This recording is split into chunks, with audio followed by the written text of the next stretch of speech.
Baik, sebelumnya saya akan menjelaskan tentang proses.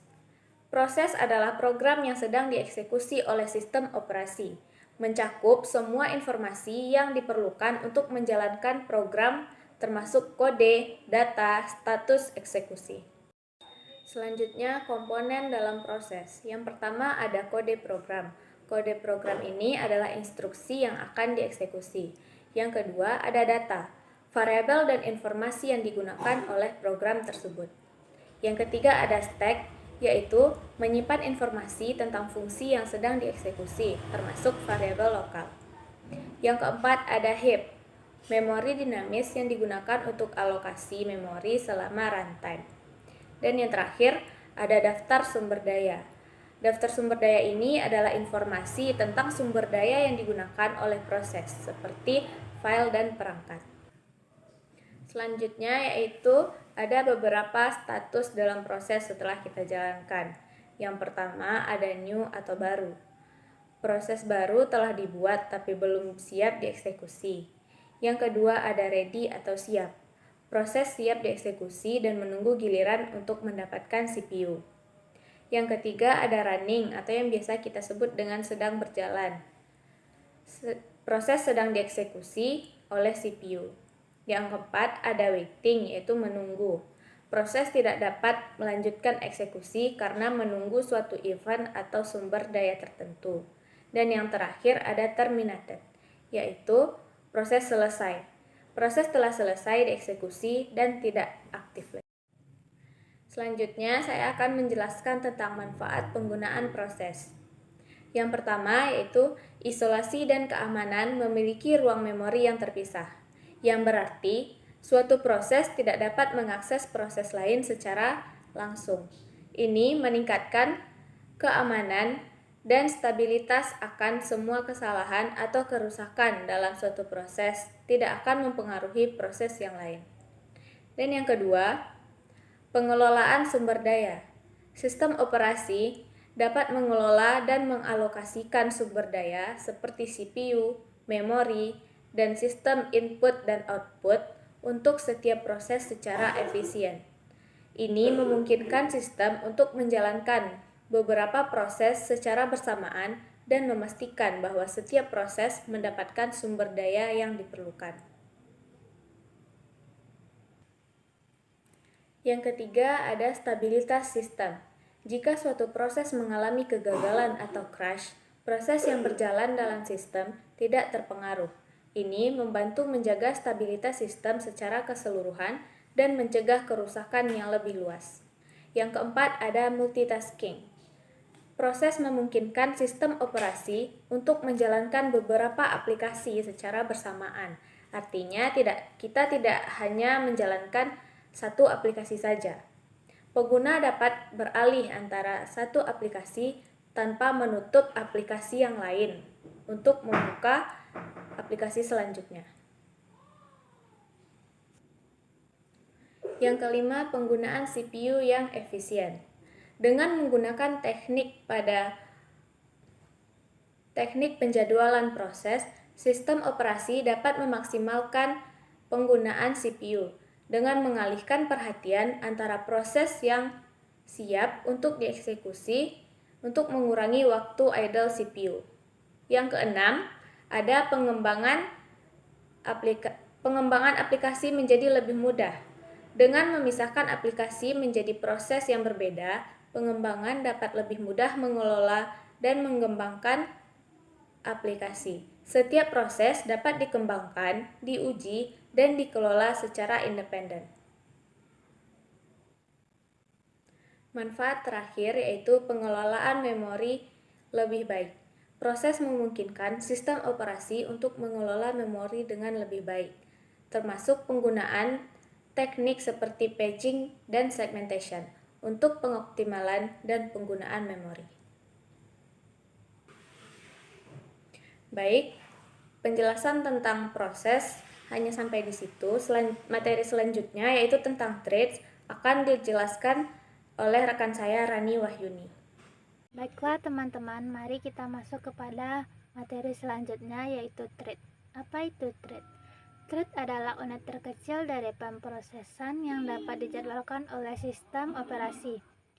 Thread adalah bagian dari proses yang dapat dieksekusi secara independen dan berbagi sumber daya dengan thread lain dalam proses yang sama. Adapun karakteristik thread yaitu 1. Ringan. Thread lebih ringan dibandingkan dengan proses karena berbagi ruang memori. 2. Paralel. 2. Eksekusi paralel.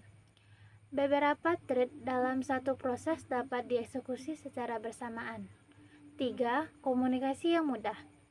Thread dalam proses yang sama dapat berkomunikasi dengan lebih mudah dibandingkan antar proses. Struktur thread.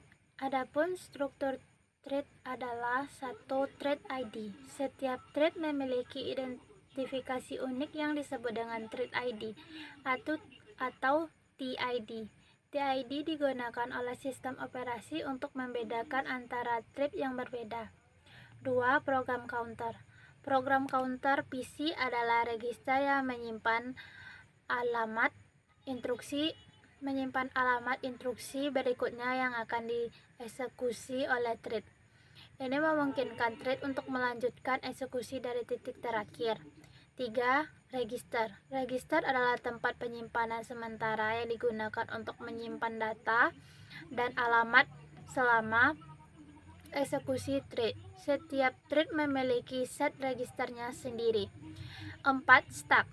Setiap thread memiliki stack yang menyimpan informasi tentang fungsi yang sedang dieksekusi, termasuk variabel lokal, parameter fungsi, dan alamat kembali. Stack ini terpisah untuk setiap thread, meskipun mereka berbagi ruang memori proses yang sama. Dan terakhir adalah heap. Heap adalah area memori yang digunakan untuk alokasi dinamis.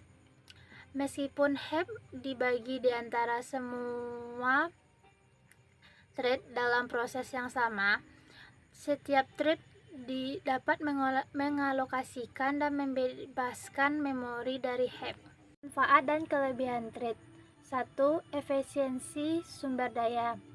Thread lebih ringan dibandingkan proses karena berbagi ruangan memori dan sumber daya lainnya. Ini mengurangi overhead dalam pembuatan dan pengolahan thread. 2. Responsivitas aplikasi. Dengan menggunakan thread, aplikasi dapat tetap responsif terhadap input pengguna meskipun ada proses latar belakang yang berjalan. Ketiga, eksekutif paralel. Thread memungkinkan eksekusi paralel pada sistem multi-core, di mana beberapa thread dapat dijalankan secara bersamaan, meningkatkan kerja aplikasi. 4. Komunikasi yang lebih mudah. Thread dalam proses yang sama dapat berkomunikasi dengan lebih mudah melalui share memori, mengurangi kompleksitas dalam komunikasi antar thread. 5.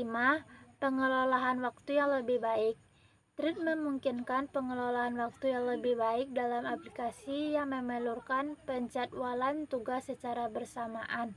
Tangan penggunaan thread. 1. Kondisi balapan atau race condition terjadi ketika dua thread atau lebih mengakses data yang sama secara bersamaan. Dampaknya adalah hasil yang tidak terduga atau inkonsistensi data. Misalnya, ada dua thread yang mencoba memperbarui saldo rekening bank secara bersamaan dapat menghasilkan nominal yang salah. 2. Deadlock. Situasi di mana dua atau lebih thread saling menunggu untuk sumber daya yang tidak tersedia, sehingga tidak ada thread yang dapat melanjutkan eksekusi. Dampaknya adalah menghentikan eksekusi program dan dapat menyebabkan aplikasi menjadi tidak responsif. 3. Pengelolaan sumber daya. Mengelola penggunaan sumber daya seperti memori, CPU, dan input-output secara efisien di antara banyak thread. 4. Starvation terjadi ketika satu atau lebih thread tidak mendapatkan akses ke sumber daya yang diperlukan untuk melanjutkan eksekusi karena thread lain terus mendominasi sumber daya tersebut. Perbandingan proses dan thread. 1. Thread adalah bagian dari suatu proses. 2. Tiap proses mempunyai informasi status dan sumber daya sendiri, sedangkan thread berbagi status dan sumber daya dengan thread yang lain dalam satu proses. 3. Tiap proses mempunyai address yang berbeda, sedangkan thread memiliki address yang sama. 4. Pergantian antar thread lebih cepat daripada proses. Baik, setelah menyimak penjelasan tentang proses dan thread, kita dapat menarik kesimpulan, yaitu proses dan threads adalah konsep penting dalam sistem operasi. Memahami perbedaan dan manfaat keduanya dapat membantu dalam pengembangan perangkat lunak yang efisien. Thread membuat keuntungan yang efisien dan dalam keamanan.